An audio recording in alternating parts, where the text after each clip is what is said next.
Cinema Classics is brought to you by the Gateway Film Center, 1550 North High Street, Columbus, Ohio. Further details and showtimes online at gatewayfilmcenter.org. The award-winning Cinema Classics is produced by John DeSando and Johnny DiLoretto. Listen to the shows and read reviews online at WCBE.org. I'm Johnny DiLoretto. I'm John DeSando. This is Cinema Classics. It is. We talked recently about aggregate sites like Rotten Tomatoes and Metacritic. And I think we landed on the fact that Metacritic is a little better, right? Because they average out they give scores to the reviews, right, and then actually average the score out. So you can get a more accurate critical consensus. And I think there's a higher class of critics. So overall, it's pretty reliable. Yeah, I mean, like you can get on Rotten Tomatoes. I could if I wanted to, but I wouldn't want to suffer the embarrassment of being rejected. Right. So anyway, this was interesting. I stumbled upon this article that Metacritic has released this list, the top 25 movie directors from 2000, from the year 2000, right? Based on their scores, their total scores. Now there are directors on here who have been directing from before the year 2000, that's correct, but those movies don't count. Only those films. It results in an interesting. I think an interesting list. Okay. Don't you think? Like I think one of their top, if not their top, is Alfonso Cuarón, who's done only a few films. Yeah. But some big timers: Gravity, Children of Men, Y Tu Mama Tambien. Yeah. I mean, these are high class films. Right. But they're only three.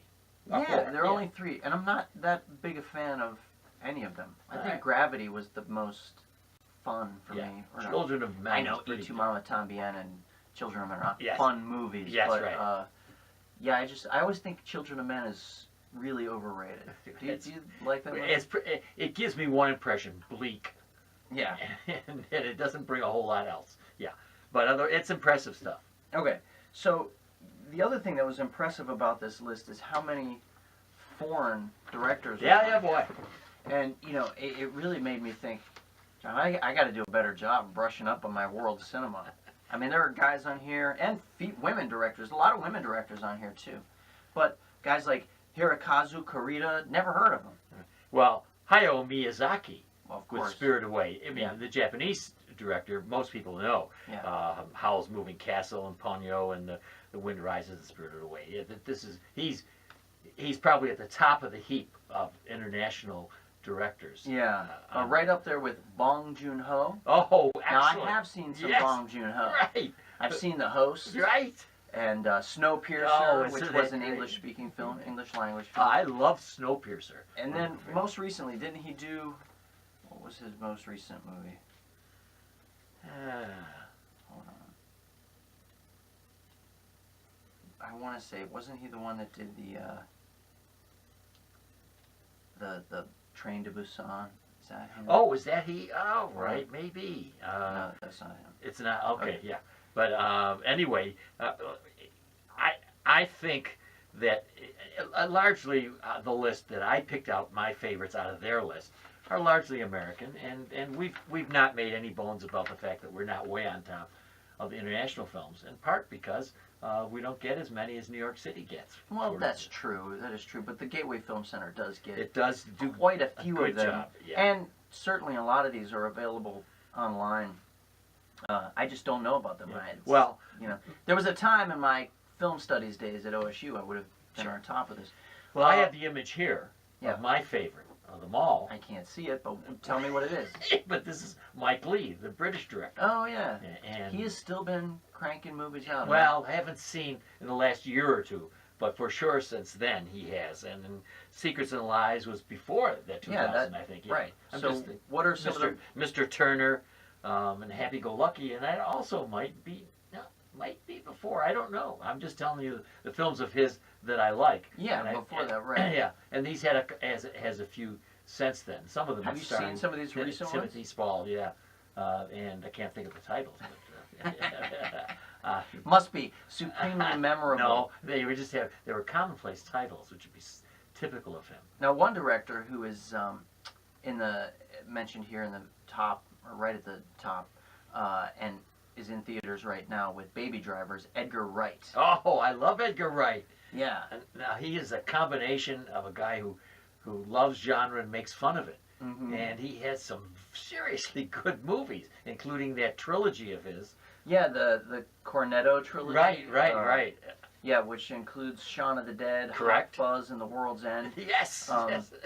I've only seen 2 of those 3 movies. Yeah. Scott Pilgrim versus the World, I wasn't that thrilled with. I don't know. Everybody gets. I think Edgar Wright is one of these directors who the younger generation is really excited about, kind of in the way that we might have been about Tarantino Right. in the '90s. But I think he really comes into his own with Baby Driver. Yeah, you bet. That's his best movie by far. I think that got everybody's attention. And I would really like to see what he's capable of if he would just sort of slow down a little bit and, not rely on style so much. Oh yeah, okay. Now one that I think you probably favor, Paul Thomas Anderson. Oh, well, I mean, yeah, I think it's hard not to consider Paul Thomas Anderson one of the great working directors.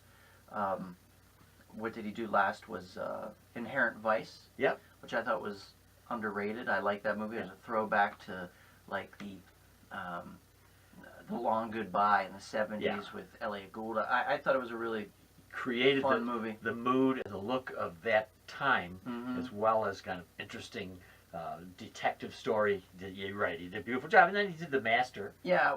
How did you feel about The Master? I thought it was underappreciated. Yeah. I thought it was much better than most people thought, but then it didn't overwhelm me as much. I thought we were going to deal with a real megalomaniac, and it wasn't. Yeah. It came off too mild for me. Now here's a guy on here I don't think should be on here. Uh-oh. Brad Bird. Oh, yeah. Well, Ratatouille alone. What a great film. Oh, Ratatouille is overrated. But it's about I know critics. what it's You about. don't like it because the critic's out there by himself, dissing everybody, and you don't like that. That was Peter O'Toole, right? It was. Yes. I love that. No, I It's think an animation. Ratatouille is just fine. It's cute. At that time it was a little more sophisticated. Yeah. As far as animated movies for kids go, but The Incredibles I think is still The Incredibles and Iron Giant. Yeah. Are both really great. Excellent But stuff. to consider him on this list beyond those 2 movies, I don't know that the other thing he directed was Mission Impossible Ghost Protocol, which was fun. Yeah, but I mean, but hardly.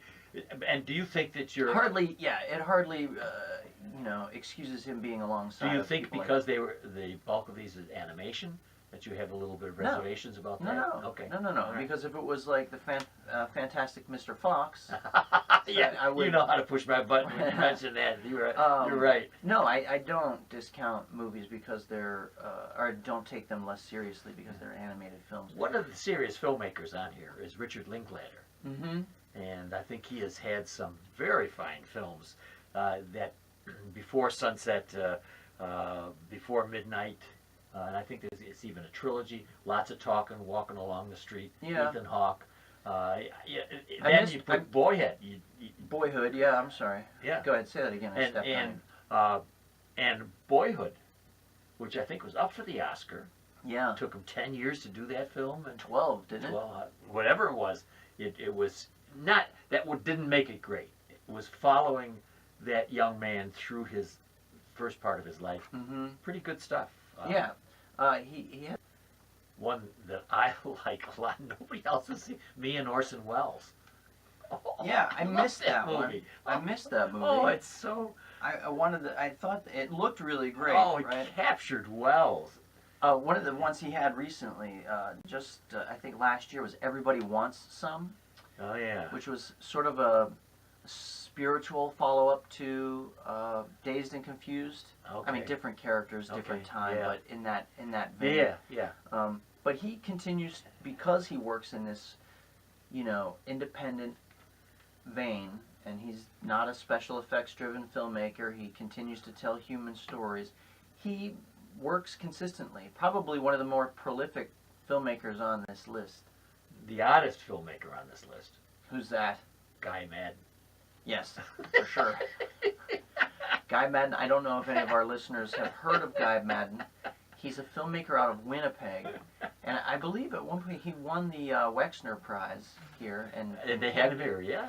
He came to visit, and as a young film studies student, I endured many Guy Madden films. Oh, yeah, right. And he's a really interesting filmmaker. My favorite is The Saddest Music in the World. But again, I think they're almost, highly stylized, impressionistic. Yeah, they're expressionist. They're beyond independent, quirky films. They are very nearly experimental. Yeah. Though they adhere loosely to a narrative. You won't be seeing a Guy Madden film anytime soon, unless you go searching for it. All right. We haven't gone through 25. No, but I think you get the point. It's actually a really worthwhile list to visit, though, because I think you get a good overview of the last, 17 years and people to look out for. And again, like I said, I think it's important. There are several women directors on this list that I hadn't heard of. Right. And that's something to be rectified. Ava DuVernay. Ava DuVernay. Yeah. And I would like to say too that I am, and I believe you are to some extent, an auteurist. Yeah. That is, I do believe the responsibility for the film ultimately rests on the author, who is the director. Yeah. And there are many who would contradict us in that feeling, because it's such a collaborative business. And if you take a look at how long the credits are at the end, you get an idea of how many people. For sure. When you think about auteurs, if you can just think about filmmakers who you know immediately when you're watching one of their movies, and then stop to think how few of those there are. Oh yeah, I think if I could speak for you, that you would not deny Martin Scorsese that appellation. Of course not. And I would not deny Orson Welles that. Or someone like Guy Madden.